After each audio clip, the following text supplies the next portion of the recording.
Hello, and welcome to Save Your Sanity, Help for Toxic Relationships. I'm Dr. Rhoberta Shaler, and I'm so glad you're here. If you've come back because you've joined me before, welcome. And if it's your first time, I'm so glad you found me. So welcome to you as well. Tonight, we're going to be talking about 6 sad ways hijackals abandon you when you're with them. It's not afterwards. It's not them leaving the house. It's right while you're there with them. And there's sad ways because that's not what you signed up for. That's not your probable definition of a good relationship. And you think that you've made a terrible mistake, and you may well have. But you also feel less than when somebody abandons you right while they're sitting there. So I wanted to go into this in some depth so that you would see how it is that we get caught up in those relationships, and to be able to pull back and have some distance, to get a larger perspective, to get a bigger picture of what's actually going on. Because when you're right in it, it just feels so terrible that sometimes you can't see it clearly. So I wanted to help you do that. As I said, if you're just joining us, I'm glad that you're here. And you can see on the screen that you can always find me at FOR Relationship Help, HELP.com. You can find me at my YouTube channel, same name, For Relationship Help. And there are many ways to get in contact with me. So if you hear things tonight that are important to you or that you would like help with, please feel free to reach out. And I do have an offer for you. If you're a new client, you can have a full 1-hour session for only $97. Go to beaclient.com. Beaclient.com. Really easy to remember. Beaclient.com. So, abandonment. We hear about that a lot. People use that term. We know what it kind of feels like to be left, we talk about abandoning things at the side of the road, just sort of left there and people leave. But the actual definitions of it are even more graphic. So in one dictionary, in the Oxford Dictionary, it says having been deserted or cast off. Now, doesn't that just feel like life with a hijackal? You thought you were together, but you find that only one of you is going in a direction when you thought you both would be going. So you feel deserted and you feel cast off, like, go away, get out of here. I'm going to do it my way. And in another Merriam-Webster's dictionary, abandon is described as to leave and never return. And even though they may be sitting there, their emotional selves, the hijackal's emotional self, has left and may never return. Now, we all know that hijackals pop back in and do their little love bombing or appear to be interested in you when they really want something or they're really afraid of losing you. That will happen. But if you recognize this feeling of abandonment, even while you're in the relationship, while you're in the room with the person, these 6 sad ways that they abandon you may really ring true and help you put your finger on what it is you've been feeling. And that's a big step into deciding what to do about it. So the third dictionary definition comes from dictionary.com, and that abandon means give up or have a disinterest in, to discontinue any interest in. Feels like that, doesn't it? A hijackal wants you, love bombs you, tells you the most wonderful thing in the world, can't wait to marry you, can't wait to move in with you, can't wait to have a baby. They're overwhelmed. Sometimes they even do all that on the first date because they're in a big hurry. You know, as I said in my book, Kaizen for Couples, there are lots of ways to make a healthy relationship, and they seem to be showing when you first meet a hijackal. But then when I write about in Escaping the Hijackal Trap, there's a whole chapter called the gotcha factor, because these hijackals who are really in a hurry to nail you down and are doing their big show of love and protestations of love and thinking you're wonderful and showing you're wonderful and being all thoughtful, they're in a big hurry to be able to get you, and then they can stop doing all that. Now, some of them stop quickly, some of them stop over years, but they will stop. So let's talk about these ways that they abandon you. The number one way, not because it's at the top of the hit parade, it's just the first one, is that hijackals don't want to listen to you. They'll listen to you really well if you're telling them how wonderful they are, or if you're telling them what they want to hear. But if you need to talk, if you want to engage them in something, they are not interested. You've noticed that, right? That reciprocal ability to hear one another, kind of equal airtime over time, it's not there with a hijackal. They may ask a question, how are you doing? But are they actually listening for the answer? That's a big sign. They go through the motions, but they don't have any interest.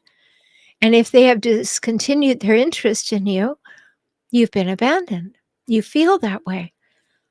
So you just want to talk about your day. You want to talk about something that happened with the children. You want to talk about something that happened at work or in the world, just like two average healthy people would do. And they're not interested. They turn the conversation back around to them. Or they put down your desire to have a conversation. Well, why would you think I'd be interested in that? And so they abandon you. They leave you high and dry and deserted just because you wanted to have a natural, healthy discourse with them. Not about anything deep, just to have a healthy interaction with another human. But they were not having any part of that. So that's where they leave you. They don't even want to listen. They don't want to know about you. They don't ask questions that don't have some reason for them to ask, something to do with something that they want. And all you're there is wanting to have conversation, wanting to be together, and hoping to be heard a little bit.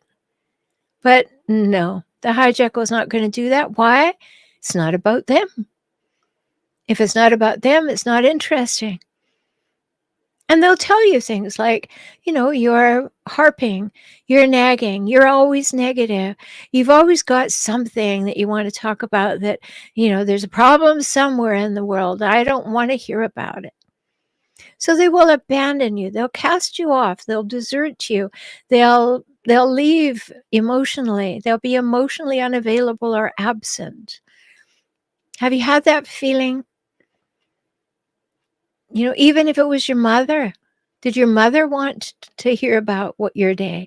Did your mother show an interest in how you were feeling or what your dreams were, or your father? And then how about your partner?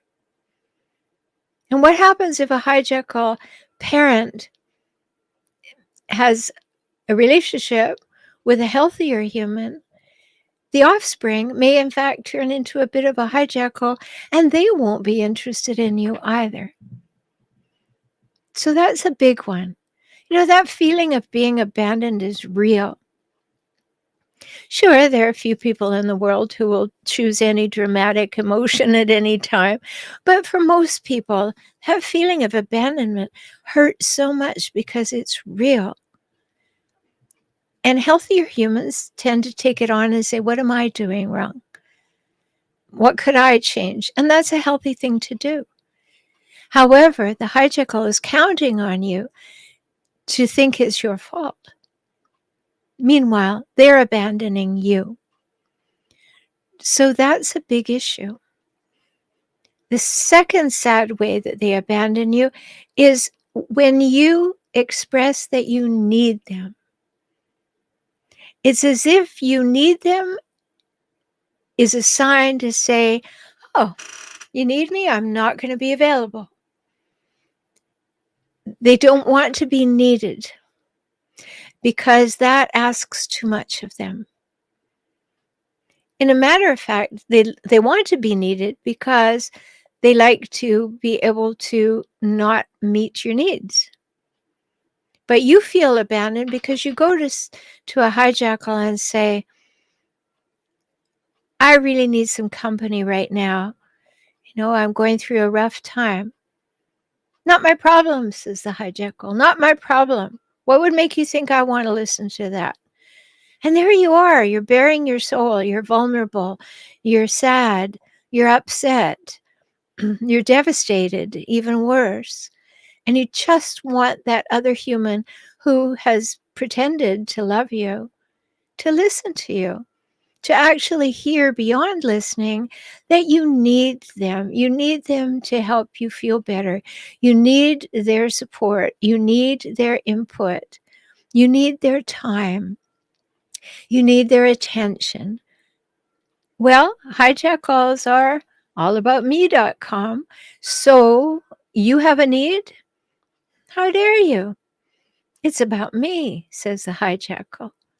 So there you are thinking that you're going to have some semblance of partnership. If you haven't already been in a relationship long enough to realize you're not, you start to say, it isn't available to me. Here I am in that lonely, lonely situation. I don't think there are many places lonelier than being in a relationship with a person who is abandoning you emotionally. So you need them, prime reason for them to walk away, to not listen, to make you needy, to blame you for having needs. Have you experienced that? You went to the person that you thought was your partner, and your partner says, no, I'm not here to meet your needs.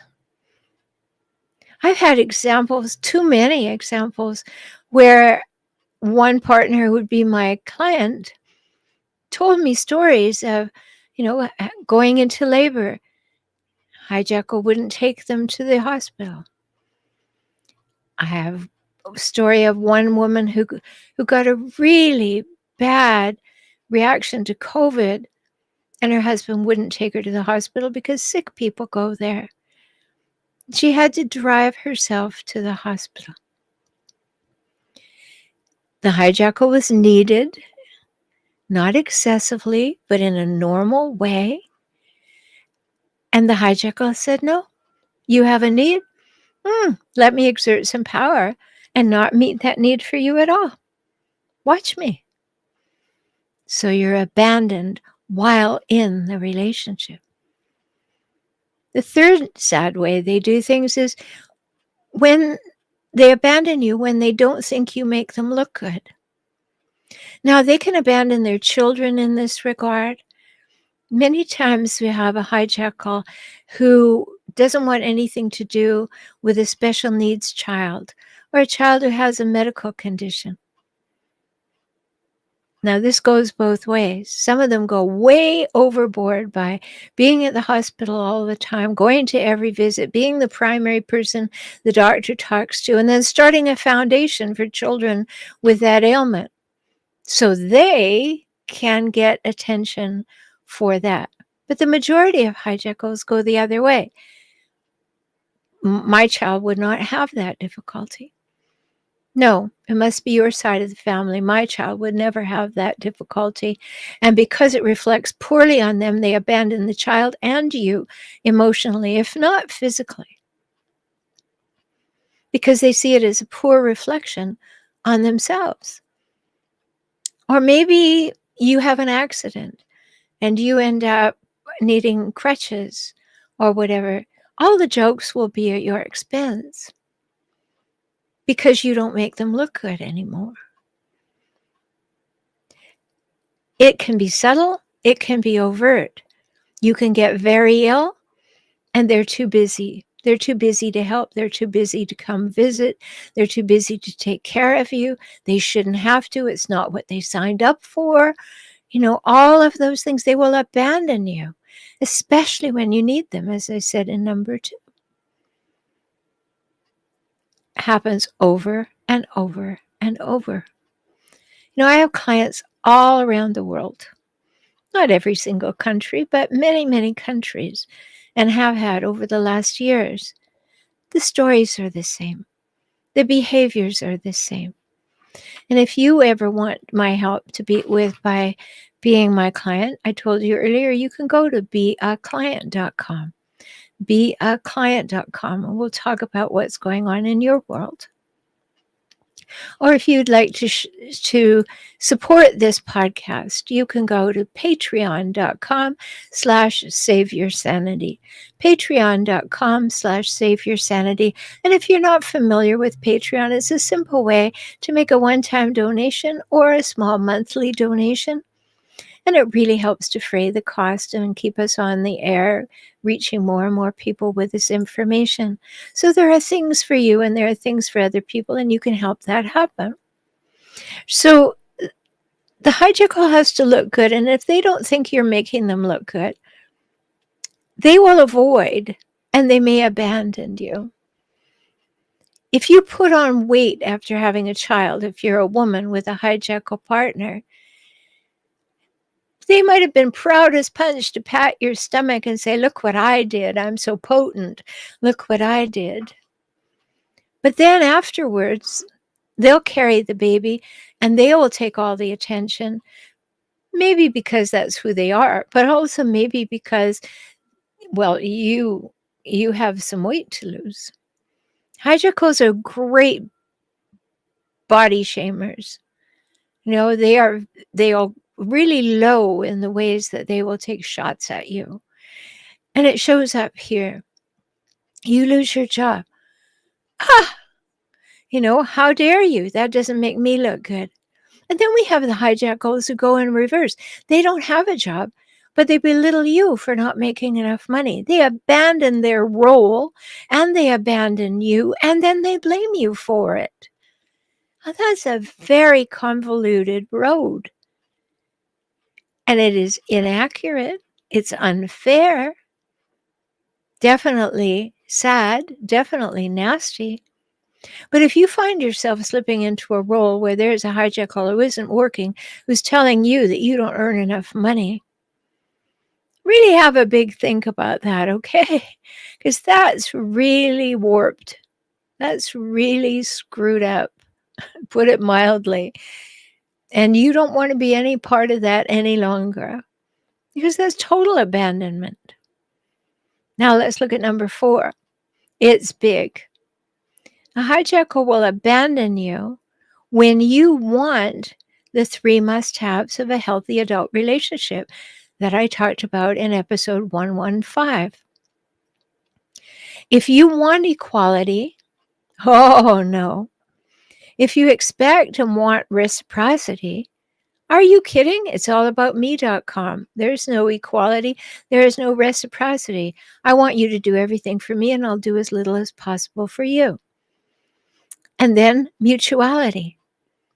They're not interested in you. Mutuality means becoming attuned to one another's thoughts and feelings and needs and wants, and wanting for your partner what they want for themselves.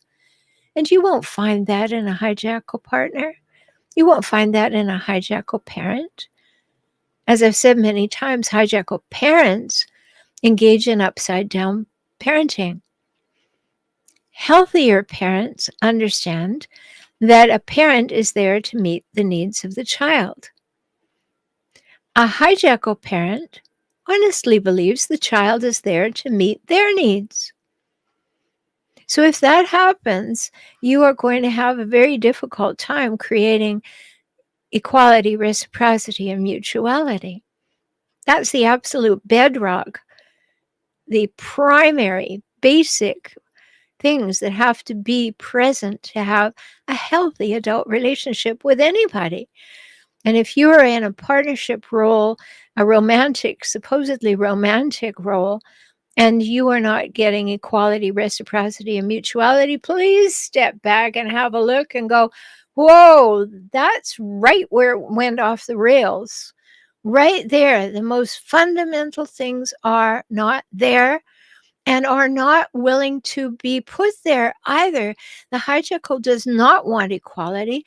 The hijackal does not want reciprocity because heaven knows they'd have to do something for you. And they don't want mutuality because they're not that interested in you, so they don't know what you really need or want anyway. And it's sad. It's very sad. And you feel abandoned while in the relationship. If you haven't listened to episode 115, it's a really good thing to do because it will help you think about all the relationships in your life and see if they actually are healthy adult relationships. Okay, number 5, sad, nasty ways that hijackals abandon you while you are with them is when you're exhausted and you have nothing else to give them, they are totally disinterested in you. They have made it so that you are exhausted. They have worn you down, put you down, torn you down. They have created the exhaustion. They've expected way too much of you, far too consistently, over too long a period of time. And yet still,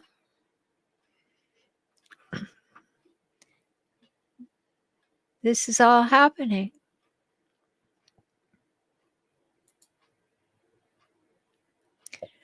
So when we look at that, we have to be really aware that you have been exhausted by them. You are totally exhausted by them. And yet, they are the ones that exhausted you, and yet they have no use for you now that you're exhausted. They've taken all the joy out of you, totally taken it out, worn you down to nothing, criticized you, judged you, made offhanded comments, made jokes at your expense. You have done everything in your power that you can think of to sustain the relationship, and now they abandon you because you're no use to them. They created it, and now they make you wrong for it. And there you are, nothing left to give, all the responsibilities, and they're having no part of it. They're going on with their life.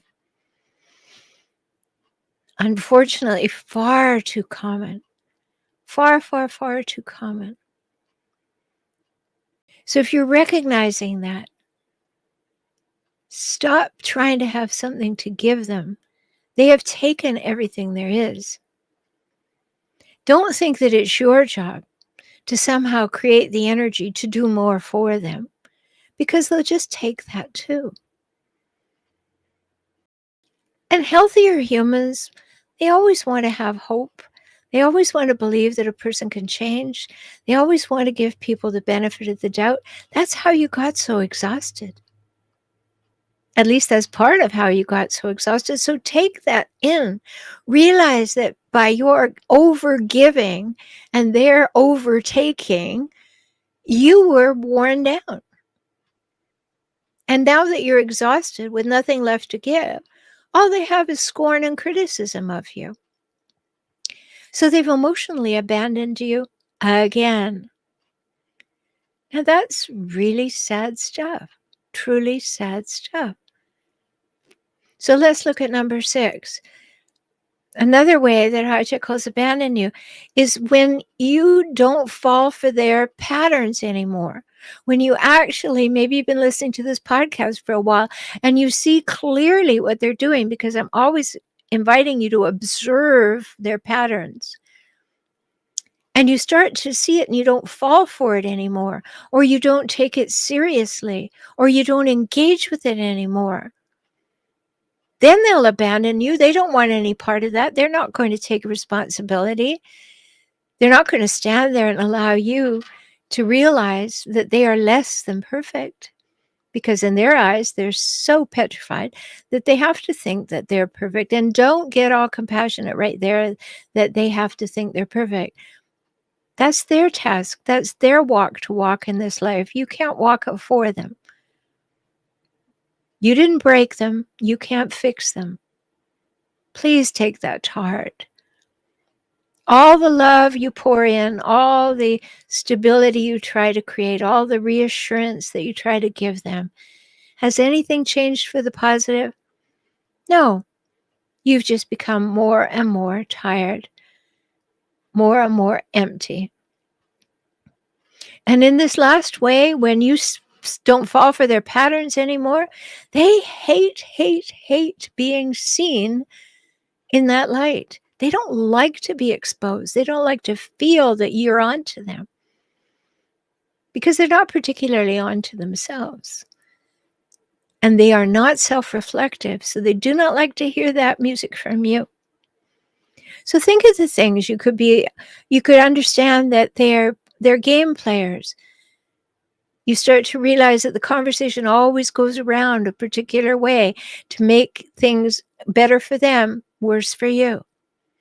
You may have realized their pattern of manipulation, that one day they tell you that black is white, the next day they tell you black is red, and you say, yesterday you said black was white, and they tell you, you don't listen very well. I can't count on you for anything. You're not on my side. When you get onto that, then you no longer are agreeing with them. You're no longer believing them. You're no longer investing yourself in their story. They don't like that. Maybe you're onto the pattern of gaslighting, and I've done a whole 2 or 3 episodes on gaslighting, where they are trying to define your reality for you. When they say these pompous things like, I know you better than you know yourself. That's a big red flag. Honest to goodness, if anybody tells you that they know you better than you know yourself, see that big red flag waving. See it, because they don't. And don't give them credit for it. Please don't. Or maybe another pattern that you see is their blame shifting. You say, this happened and you said this and that's why this happened. And they take that as blame. And what do they say? No, that's exactly what you do. They shift the blame back on you. I did an episode on blame shifting. I've done an episode on future faking. You get on to their future faking. Oh, they hate that. Future faking is when they make promises. This is going to happen. One day we'll have this. Next month we'll go there. I have invested in this and it's going to have a return that will allow us to do these things. Those things never happen. Do you notice that? It's future faking to get you off their back. They promise you what you want down the road, and it never happens. That's abandonment right there. You thought the two of you were joined together on a path, and you find out, no, they've led you down the garden path. There is not going to be the result that they promised you. One day. It's like the married person who always tells their lover, well, soon I'm going to get a divorce. Soon I'm going to get a divorce. And it doesn't happen. So you will be abandoned when you start to see their patterns and you start to not believe what they tell you because the pattern tells you that you shouldn't believe it. So in all these ways, we feel abandoned. We feel cast off. We feel deserted. We feel the lack of interest, that they've given up on us. They have no interest. They think they know everything about you. And it leaves you with that feeling of being all alone. And yet there's another person sitting right there. It's sad. It's empty. It's difficult. We don't want to be abandoned. We're not. People need one another's nervous systems.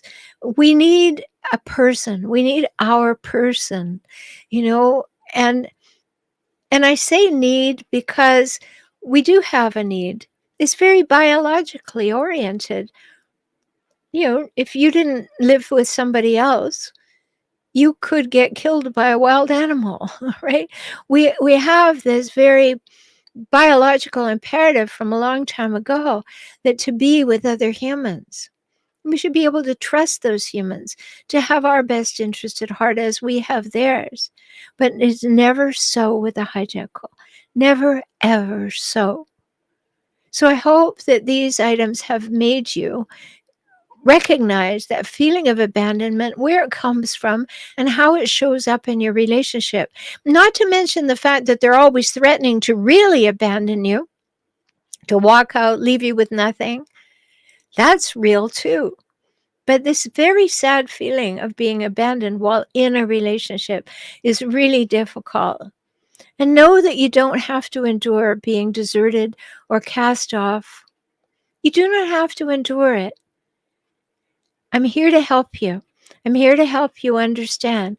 I'm here to help you be emerging empowered. And if you are not ready to work with me directly, you can certainly become a member at Emerging Empowered Community. Just go to joinintoday.com.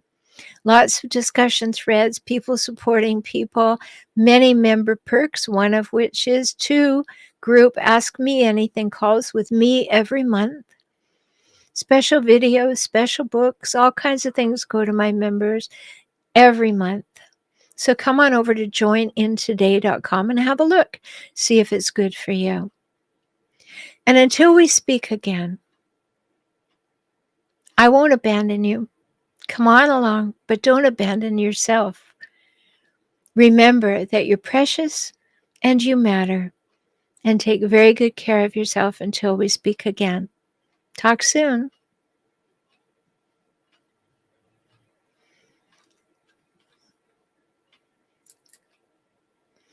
Good evening. Let's see who's here tonight. Lots of people. Great. Welcome, welcome, welcome. I said it. Hello. Oh, it says, hi, you are my angel. I finally found the courage to confront my parents and how they shunned me. How to cope. Well, good for you. That takes courage. That's right. And you did it. Now, how to cope? Well, I'm not sure what you're asking. How to cope now that you've done that, to cope with them, to cope with the feelings that you have about having done that, about this newfound you that is not thinking about doing it but has done it. Certainly tell me more about that. I'm so glad. Hello, Raquel. I haven't seen you post before. Welcome. Dread Savage. Hi. I haven't seen you post. He has taken his phone out and called someone while I'm in the middle of speaking. There you go. There is abandonment, right? Just how could you be more overt than that? You are maybe in tears talking about something sensitive or talking about something that you're overjoyed about, and the other person picks up their phone and makes someone else more important than you immediately. Not only do they make themselves more important than you, but they make someone else more important to you. That is a perfect and sad example of being abandoned while they're in the room with you. Ernesto, haven't seen you for a while. Says, yes, they have selective and convenient hearing. Oh, they sure do. They certainly have selective and convenient hearing. And if you're in a country or a state or a province that has one-party consent recording, meaning that one person in the conversation has the right to record it without telling the others, you can see those things so clearly. Sometimes your emotions are quite caught up when you're hearing that. And then when you listen to it, you think, oh, look at the pieces that they've left out. They tell the story, but they take only the pieces that make them look good. And they're only listening for those ones. All the other ones have been missed. So you're so right. Curious one. Hi. Yes, even when you're sick, you're a burden. Exactly. I saw my dad do that to my mother. She slept on the living room floor fighting Hep C until she died. Oh, that's so sad. And unfortunately, it happens more often than we would ever want to think.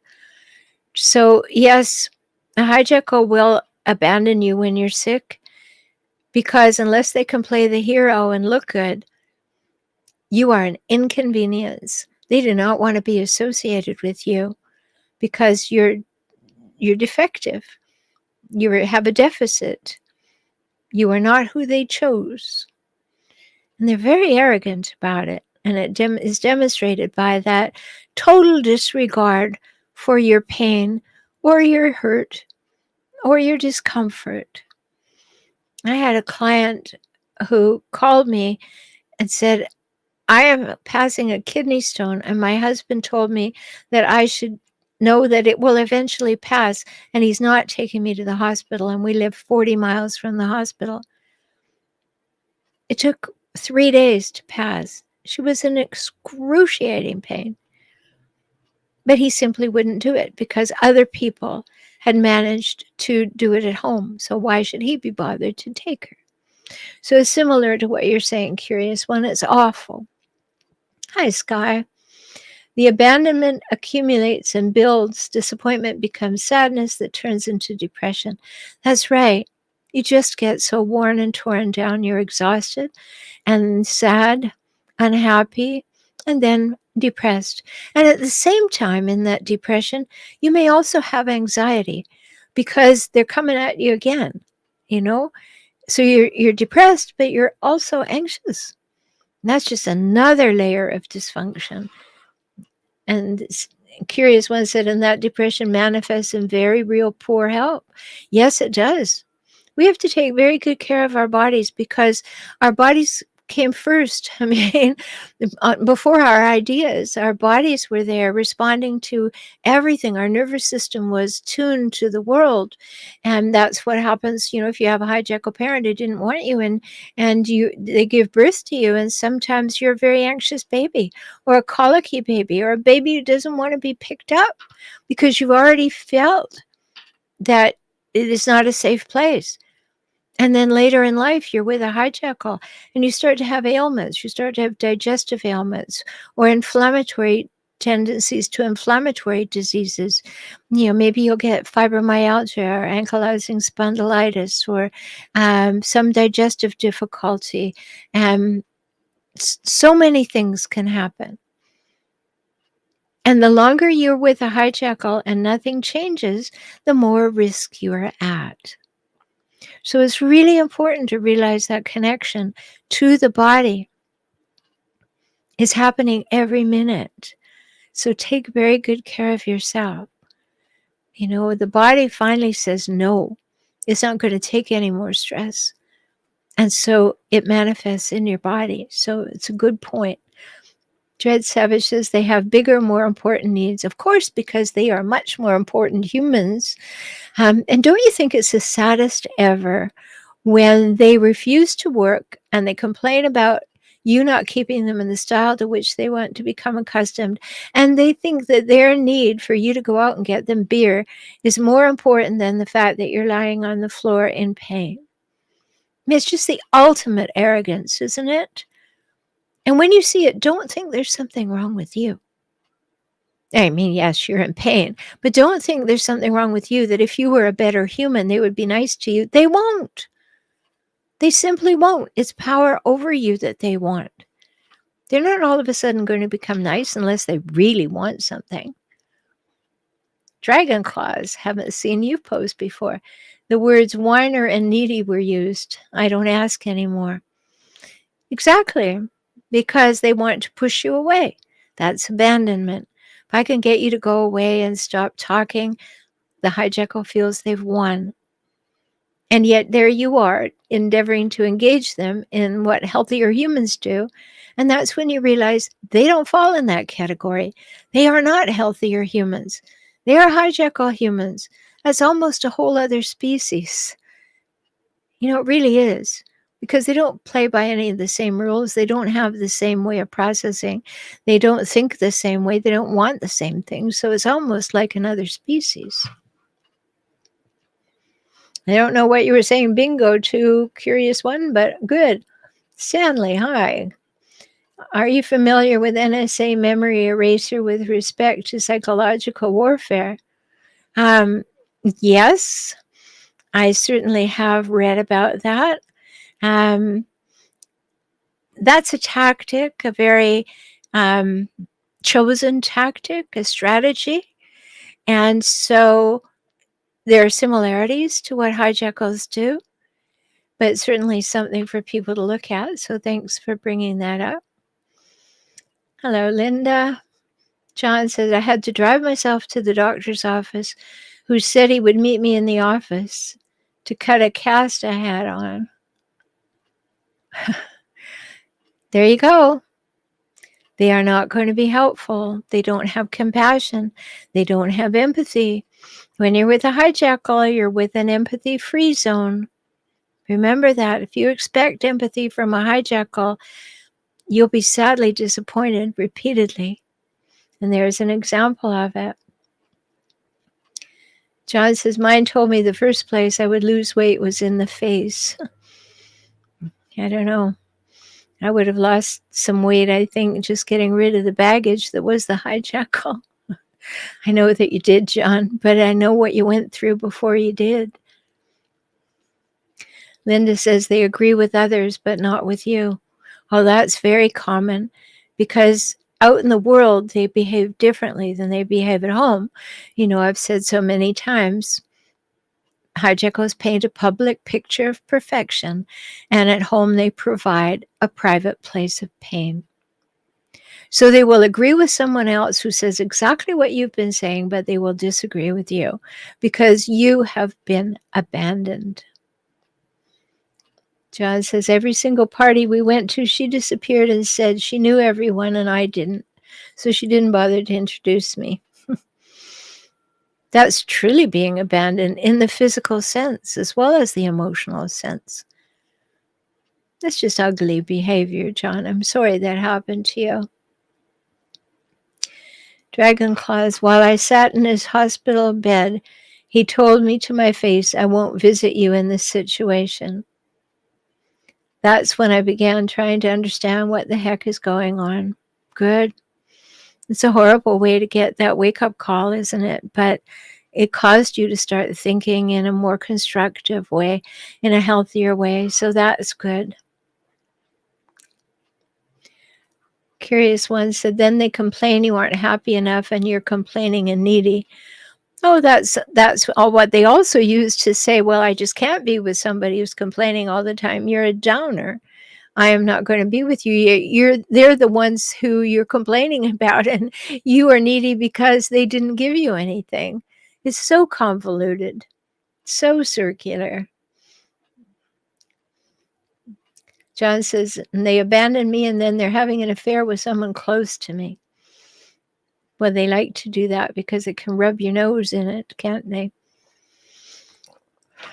Who's this? Curious One says, Sam Vaknin has an interesting theory that most narcissists are looking to be your mother in the love bombing ideation phase and then expect you to be their mother after that. Yeah, I'm not sure that I agree, but he does say that. John asks, do hijackals have sexual addictions? Many of them do. Many of them are addicted to porn. Because that's the ultimate, I guess. But also they're addicted to being adored. They're addicted to being treated well. They're addicted to having their needs met. So certainly it extends to the sexual arena. Linda said, that happened to me. I was having a miscarriage and he handed me the car keys. Oh, that's so awful. I'm so sorry. Typical hijackal behavior. You know, his child, his partner, and he doesn't care. That's so clearly hijackal behavior. Yes, they do love to make you crazy, and they do it on purpose. You know, people ask me all the time, do they choose their behaviors? And the answer from me is steady yes. And you know how you know that? Is because they don't behave like that when they want to make a good impression. They don't behave like that at work sometimes. They don't behave like that at church. They don't behave like that in front of your mother. They choose their behavior. So they could choose to be on good behavior all the time, but it doesn't meet their needs for power and status and control. So we can tell that they choose their behaviors because they'll be in the middle of a full rage with you out in the parking lot, and somebody that they want to impress walks by, and they will turn 180 degrees and be sweet as anything, and then get right back at you with that rageful face. It's just clear that they turn it on. Curious One says, nobody's perfect, so don't you dare criticize them. But you, no empathy for you. Exactly. How many times have I watched a television show and someone will behave in a hijackal way, and then they'll say, well, I'm just human. It's in the script of so many television shows I've seen during the Great Quarantine, right? Like, well, I'm only human. Well, yes, I cheated with 16 different people, but I'm only human. I wasn't getting what I needed at home. I'm only human. But you don't believe you're only human. You believe that you're some kind of demigod or goddess that should get everything that they want because of their high status in life of not being human. And then when they do things that are antisocial, they say, oh, but I'm only human. Everybody makes mistakes. How many times have you heard that from a hijackal? You're so right, Curious One. Says, my mom was driven mad by my father's breadcrumbing and future faking. I feel so awful. It took me 40 years to realize what was going on and go no contact. Well, 40 years or 40 minutes, as long as you realized it and you got out of the pattern and you started thinking outside the pattern and looking at them outside the pattern, that's what's important. And it's sad. You know, I had 2 hijackal parents, so I understand a whole lot about how that feels. They reject you and then abandon you. Well, those 2 things are obviously very much aligned. They simply want to hurt you. And by rejecting you, they are sure that they can do that because you have by that point become addicted to getting some breadcrumbs from them. Just throw me a breadcrumb and I'll be quiet, you know, but you have been so deprived of a meal that anything that they do that seems like it's the tiniest bit acknowledging, not even loving, then you engage in that hope again. Oh, they do love me. They do love me. No, they don't.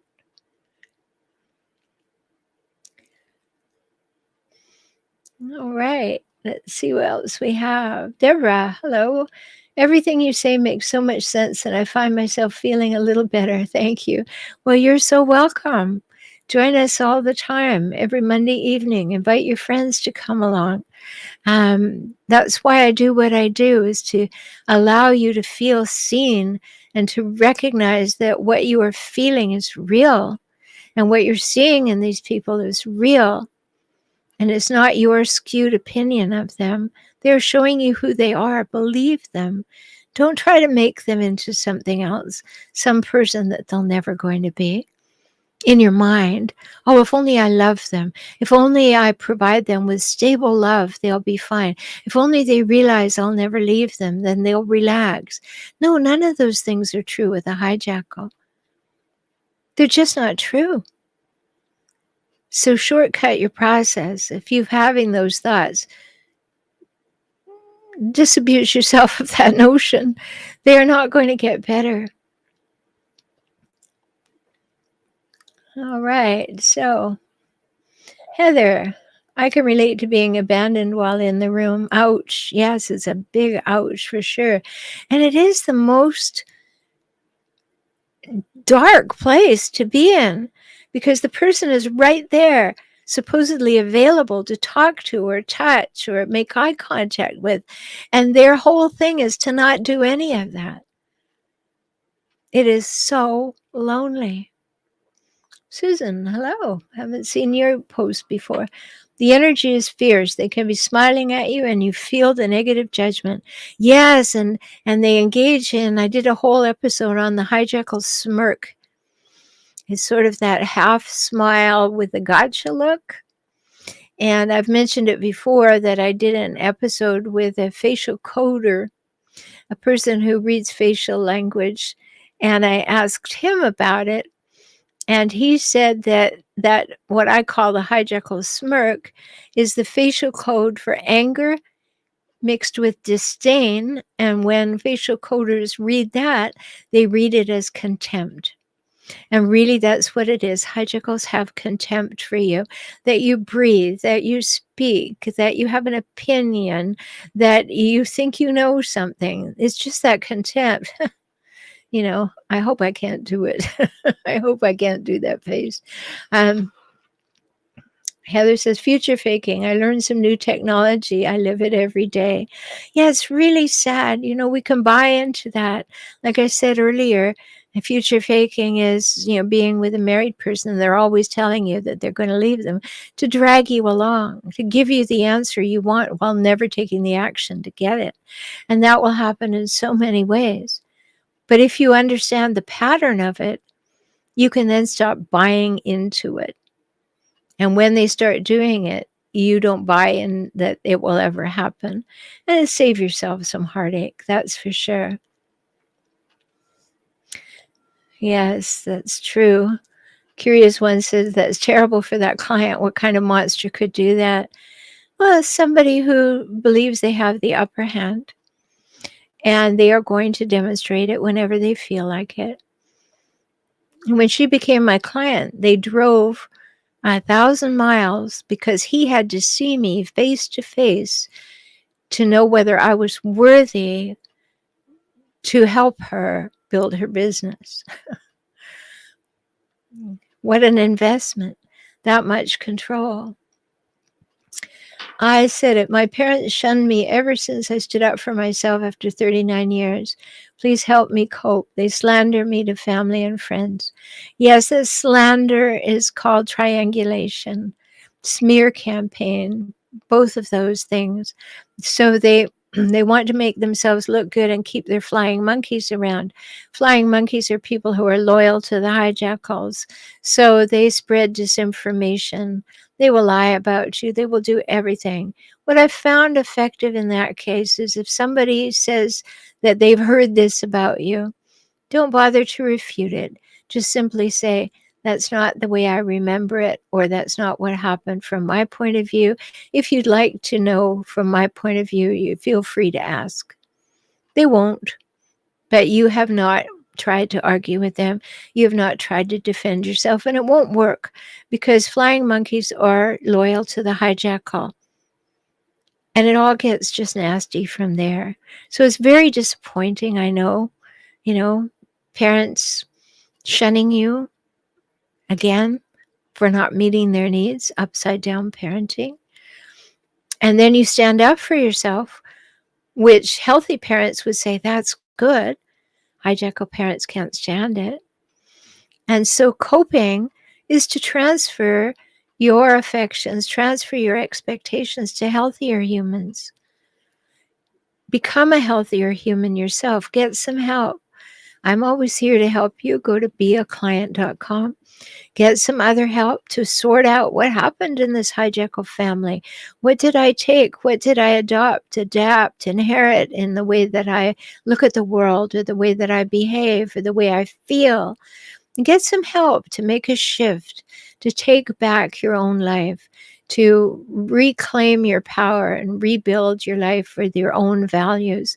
I know it's not easy. I won't even pretend it. It's not that simple. But it's so important to do because you're worth the investment of time in yourself to figure this all out. Thanks for the emojis, Susan. Jessie says, it's not worth it to bring up my feelings because I am in the wrong for feeling that way. My feelings are invalid because they do not want to view themselves with shortcomings. You're exactly right. So you've decoded it. It isn't worth it. And then the question is, can you keep yourself insulated from it? Can you have that happening to you without having any feelings about it? And I don't mean that you've gone dead inside. That would be unhealthy. But that you go, oh, that's the hijackal being the hijackal. I wouldn't expect anything less. Right?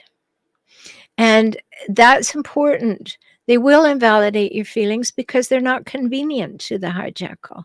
The hijackal doesn't want you to have those feelings. They don't want you to have any information that would go against what they think and what they say about you. So they don't want to be viewed as having shortcomings. Hijackals are all perfect, don't you know? They'll be happy to tell you that. So you're absolutely right, Jesse. John says, the way she left me feeling so horrible about myself, and she said I didn't care. She hardly ever even talked to me. That's really a sad story, but good thing that you're out. Jesse asks, why do people become hijackals? Is there a way to overcome those behaviors? Probably not until they want to. Well, they become hijackals because they had to do that to survive when they were young. In most cases, it was from family dysfunction. And hijackals, very, very tiny percent of them are born that way with particular predilections. Those are the more serious ones, the ones who are likely to hurt other humans. But it's mostly environmental. The nature-nurture piece, we're just beginning to see that on some brain scans, we can always see the people who are psychopathic, the ones who are going to hurt people. But we're beginning to see some glimmers of being able to detect some other changes that happen in the brain when you adopt these behaviors. But overcoming these behaviors, if a human wanted to overcome them, if the hijackal wanted to overcome them, sincerely overcome them, they would have to commit to a very long course of therapy. And most hijackals don't want to do that. So the answer to, is there a way to overcome these behaviors? It's a very long, hard way. Because they don't want to. Remember, they are engaged in feeling perfect. So John asks, is a betrayal bond different from a trauma bond? Yes, it is. In this way, a betrayal bond is that you betray me and I want to make myself more valuable to you. And so we get into a strange mix there. But a trauma bond occurs when the person you think you love hurts you, and they've isolated you to the point where the person who hurt you is the person you turn to for comfort. And that's how we get a trauma bond. They hurt you. They do everything that they wanted to do. They're nasty and awful. And then they say, oh, you'll live. Come here. It's a very deep thing, both a betrayal bond and a trauma bond. And they're definitely related, but they're a little bit different than each other. So as usual, I look for comments. And when there haven't been any for 30 seconds, I disappear. So we're getting to that place where there are no. John says it's so sad. It certainly is sad. So when you push the button with your chat, it takes about 20 seconds to get to me. So if you have a question or comment, now's the time to do it. Remember, if you'd like to join my emerging empowered community, come on over to joinintoday.com, have a look at it, and then join in. If you're joining me on YouTube, not only can you become a subscriber, but you can become a member now. And as a member, I do a once a month, Sunday morning, 10 a.m. Pacific time, live stream video with chat just for YouTube members, my YouTube members. That's $4.99 a month, $4.99 a month. So there's lots of things there for you. And hello, Tracy. Nice to see you. They are heartbreaking, and they will break you down. And then you have to slowly get up. But when you get up, I hope that you put yourself together in much better shape, never to allow a hijackal to darken your door again. If I can help you, go to be a client. And in the meantime, take very good care of yourself, because you matter, you're precious, and I hope you will treat yourself that way. Talk soon.